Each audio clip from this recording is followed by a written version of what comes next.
Good morning, everybody. Last but not least, you get an update on some nematodes. So I'll try and keep it brief because I can smell breakfast and I'm sure the coffee's on its way as well. So, but I thought it was pertinent as we're looking at details to think about nematodes because they're often an underappreciated pest and the amount of damage they can do probably is the most significant of any pest that our crops suffer from.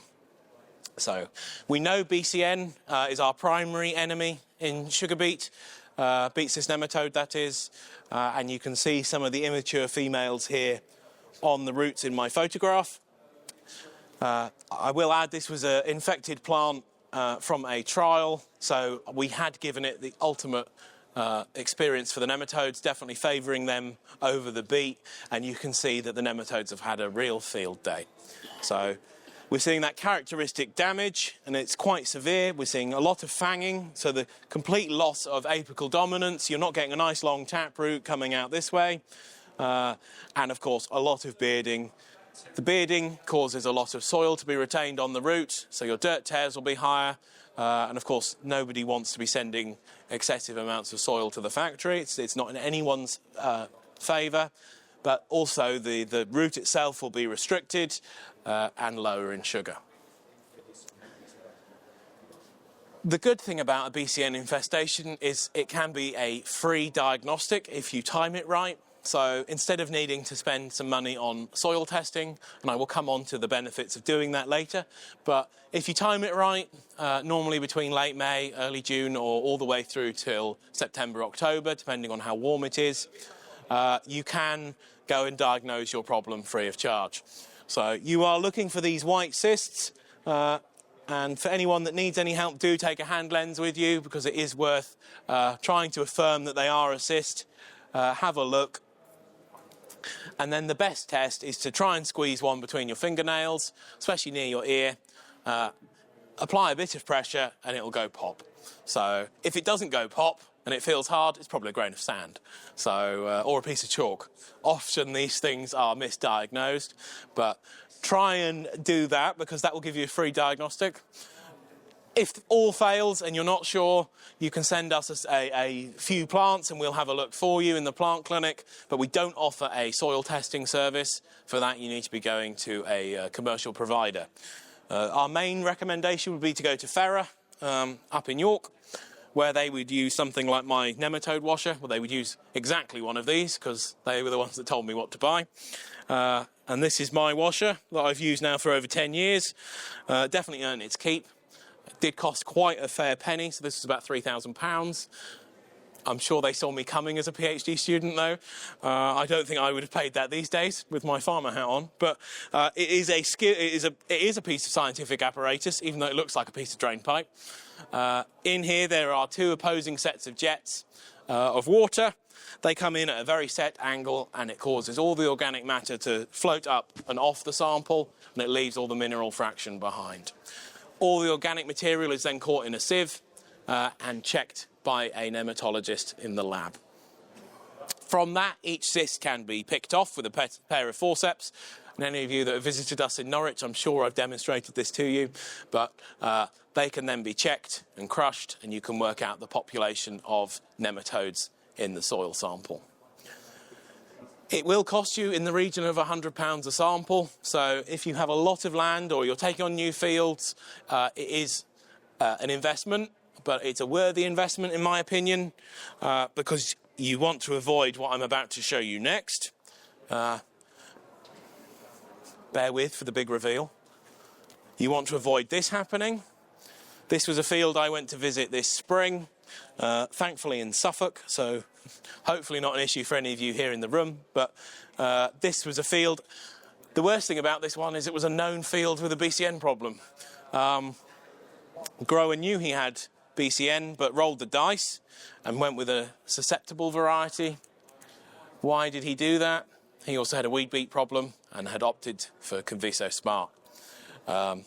Thankfully, we're probably now in the last few seasons where we're going to have to make that big choice with combined BCN-tolerant Conviso varieties just on the horizon. But Within 2 days, this field had grown into a beautiful field of ploughed and became a field of maize.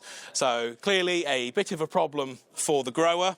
So do take it seriously. If you have any suspicion of any problem, get some testing done. So, and that attention to detail will pay dividends back to you. Tolerant varieties are available and they offer the best course of management of BCN, and they work by manipulating the sex ratio of the nematodes. So the nematodes don't choose whether they'll become a male or a female until they're nearly adult, and that is all driven by how well they're feeding from their host plant. What they do is, once they've invaded the plant, they set up a feeding site, and it's probably the most intense relationship between a pathogen and its host is between a cyst nematode and its host plant. And what happens there is around 500 cells inside the root will all be merged together by enzymes secreted by the nematode, and that basically becomes a factory. And the plant thinks, oh, I've got this brand new organ, I must supply it with water and nutrients and sugars, and it starts diverting them that way instead. The nematode also interrupts with the way the rooting takes place, causing that bearding, but that bearding leads to a much smaller volume of soil that the plant can use to abstract nutrients and water from the soil, and that's why you see them droughting out prematurely. So that is a classic sign. On a warm-ish day, you'll see patches of drought that you shouldn't otherwise be seeing, and that's when you need to go and pull up the plants. So don't just have a look at them. A lot of people say, oh, I've got a problem, and don't actually pull the beet up. In all cases, pull your few plants up, because it is a key diagnostic is seeing those cysts on the root. If you have a problem, make a note of it, and the next time you're growing beet in that field, you can then opt for a tolerant variety. If you've grown a tolerant variety and it is showing intense symptoms, you could have two issues. The one thing I really hope you won't see would be a population that is sort of overcoming the tolerance. There's no evidence of that existing anywhere yet, but be vigilant for it, because it could well happen. The other thing is simply the population of nematodes in that soil is so high, it's even overwhelming the tolerance mechanisms. So if that's the case, you need to look at extending your rotation out and managing alternative hosts in the rotation. You'll see from the cover crop guide, a lot of common cover crop species are BCN hosts, and therefore they need to be considered what you're growing as a cover crop. If I had my way, I would say no cover crops, because then you're lowering your population, especially in a warm autumn. Some will just spontaneously hatch. But of course, we have to manage pest management with all the benefits they bring too. So have a look at their host range. The brassicas are probably enemy number one. If you're insistent or you have a problem, you can look at using resistant types of mustard and radish, and instead they can help manage or at least stabilise a population. Extending that rotation is important, because once you've got a BCN issue, you're not going to get rid of it. It will persist in your soil, either on your sugar beet crops, common weeds. Fat hen particularly is a bad host, but it's still a host, so you'll get some sort of maintenance population ticking over, and the brassicas as well, a huge issue. And we think there's a lot more out there. I may have said this already, but I'm forgetting what I've said to each group. But we think there's a lot more out there than is appreciated. So all the sort of evidence points to around about 6% of the growing area is infected. I believe it's probably more like 25 to 30, if not higher, though. So it isn't hard these days to find it in a field. It's just probably at that subclinical level where we're not seeing intense yield damage yet. So, but do be vigilant. If you've got a contractor coming onto farm, and this isn't just for your beet, but any movement of soil from an infested field can bring it in. The cysts, once they mature, they tan, they go brown and basically leathery. They're protecting everything inside for years to come. And they can float on water, they can float in the air and blow on the wind, and they'll also stick to your boots, onto any piece of machinery moving through the soil as well. So just be vigilant, and if you see a particularly dirty piece of kit arriving, perhaps a nice word in the contractor's ear that perhaps that could do with a wash would be wise. But I know that's easier said than done, because harvesters have places to be, we all have places to be, and I think that's part of the reason why we're seeing a lot more spread of things like BCN is just down to hygiene issues. I'll briefly touch on free-living nematode as well, because we can see that up in this part of the world, especially up in Yorkshire and on the sandier lands of North Nottinghamshire. And that can cause significant yield losses as well. So you can lose 60 to 70% of your yield to free-living nematode. And these are species that have a completely different life cycle. They cannot be managed with BCN-tolerant genetics. Instead, it's down to cultural management. And these nematodes will feed on a whole wide range of plant species.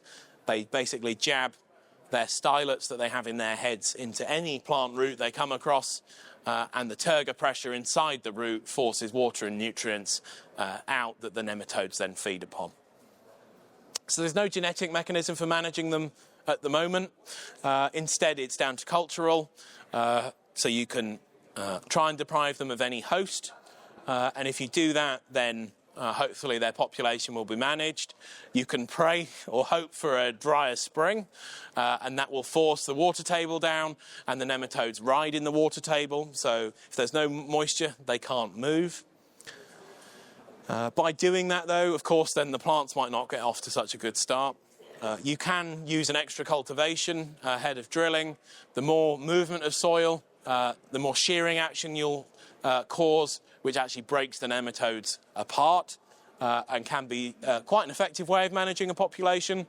Or you can use NemGuard DE, which is our only approved nematicide. So it's a garlic-based compound, which we recommend you use at a rate of 10 kilos per hectare. But of course, to do that, you need the right application kit, you need to get hold of the product, and you have to be prepared for its sheer garlic smell. So you will be changing the aroma of the countryside for several days after, but all the evidence we have points that there is a benefit to using it, but it's very difficult to quantify because it's their sporadic pest across quite a narrow area of the growing area. Then my final point is not all nematodes are bad. Most nematodes are good or harmless. So there's believed to be up to 1 million species in the world, and they live in all sorts of different habitats, not just in our agricultural soils. But Ferrer up at York have the skills to identify a whole range of different nematode types. Normally I'm looking for just one species, but they now offer a service, and I'll show some slides in the second session. And that can look at whether we've got a healthy soil. So that looks at the ones that eat bacteria, fungi, each other, and the ratio of those and the different types gives an indication on how the soil's doing. And we're hoping from that to start gaining some information on is sugar beet really as bad for our soils as perhaps some people would have us believe. So that's the good note about nematodes I'm going to leave you on. But it does look like it is time for breakfast. So if anyone's got any burning questions, do stick your hand up.